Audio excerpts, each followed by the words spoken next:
Okay, let's shrink our target for this time. Of course, the Turkish filmmakers did not make the first Superman movie. Yes, but don't worry. Real question is, who shot the first Superman Returns movie? Yes, this is a good getaway, huh? Okay, let's take a closer look at this interesting mockbuster example then.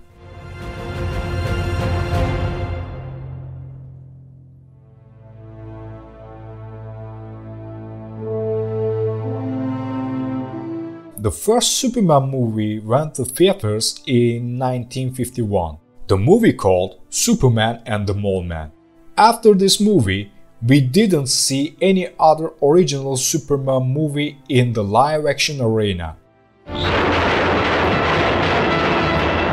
your time and ammunition, Benson. Brave New Superman, which was released in 1978, bringing a new breath to the comic book adaptations and technically indicates the limits and pushing harder and harder.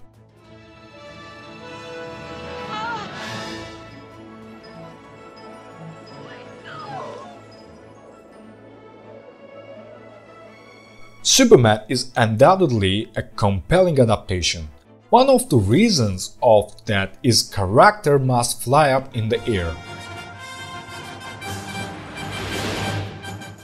It's not possible to talk about a Superman adaptation that can ignore the technical development of the cinema. So let's get closer to our main question. How did the Turkish filmmakers get under such a big budget burden? We have mentioned that the concept of superhero for Turkish cinema is usually parody stuff.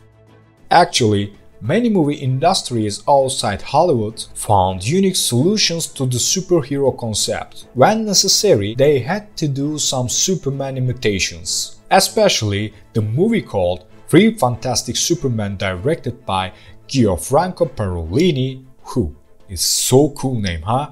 Has also been adapted to our cinema. On the other hand, we should not skip the detail of Indian cinema's avant-garde tryout for Superman.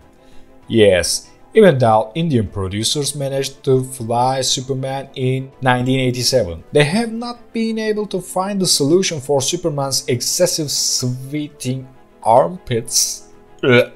Yes. By the way, the person next to him is Spider-Girl. Right guess. How ordinary thing, huh? In addition, we can say that the Superman confusion and variations in Turkish cinema are diverse. It was so much that even the Batman ripoff also named Superman.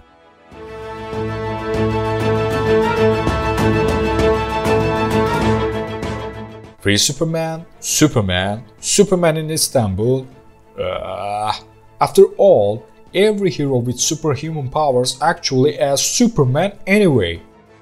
On the other hand again, there are also Superman stories that could not be made in Turkish cinema. If the Turkish famous singer Erol Büyükburç's Superman project had been made, there would have been a family Superman riot, of course. Yes. It's so familiar, huh? Long before the Pixar's famous animation movie The Incredibles hits the movie theaters.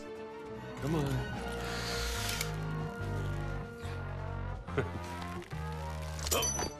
Okay, let's finally return to our own Superman story. The movie met the Turkish audiences right after the Christopher Reeve's Superman movie, which was created in 1978. Kunt Tulgar, who also produced many low-budget fantastic movies at that time, Tulgar's father, who is also producer, gives him the idea of making the Turkish Superman movie. While watching the original Superman movie in 1979, Tulgar's father asked him, "Why don't you make a movie like Superman, boy?" Just a few weeks later, the movie came out quickly. Evrende milyonlarca hatta milyarlarca yıldız vardır.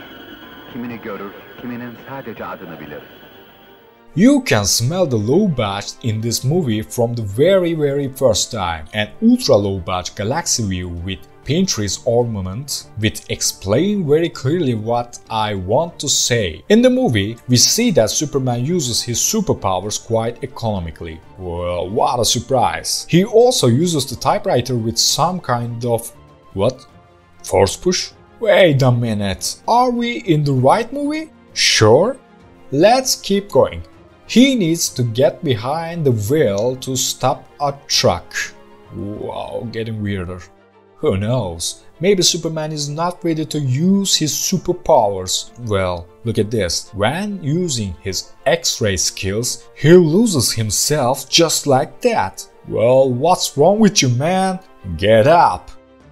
In fact, his powers are not so interesting, but he displays these powers in very interesting way. For example, he can see the past, but like his American equal, he doesn't have to travel around the world for time travel. The scene of stopping the two trains is probably the scene we see Superman on the big screen in his top supersonic point. Well, it's really happy to see something befitting the real Superman finally.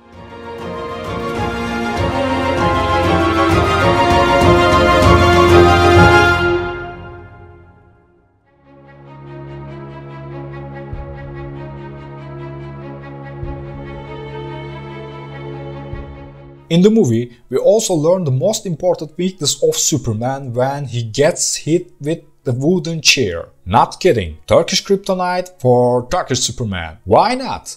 Thanks to Mother Krypton, Superman, who can get stunned with a chair, gets rid of guillotine. Thanks to this scene, we are pretty sure that Superman's kryptonite is absolutely wood.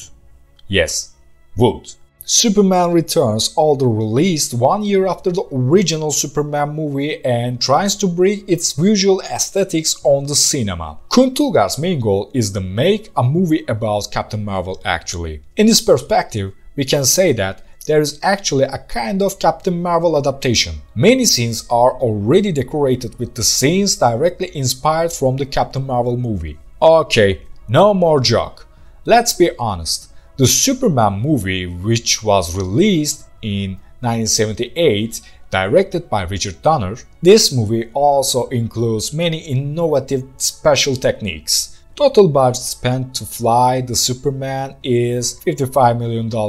It's not easy to imitate such a production with an extremely low budget. This is exactly why we need the brave saviors of the low-budget movies world like Kuntulgar. Still, it's the first movie we can see flying Superman for the first time in a Turkish movie. Okay, almost Superman. It takes courage to get a candle positioned in front of the projection idea against the blue screen, which was put on a budget of millions of dollars. Moreover, the doll's tiny costume was sewn by Tulgar's wife. Well, that's what I call family business. One way or another, Tulgar was able to fly a man in a Turkish movie for the first time. Now, if this is not the real love for making a movie, so what is it then, man? Okay, hail for everyone whose heart beat for the cinema. Biliyorum. Çünkü Süperman benim. Farewell, fellows, and thank you very much.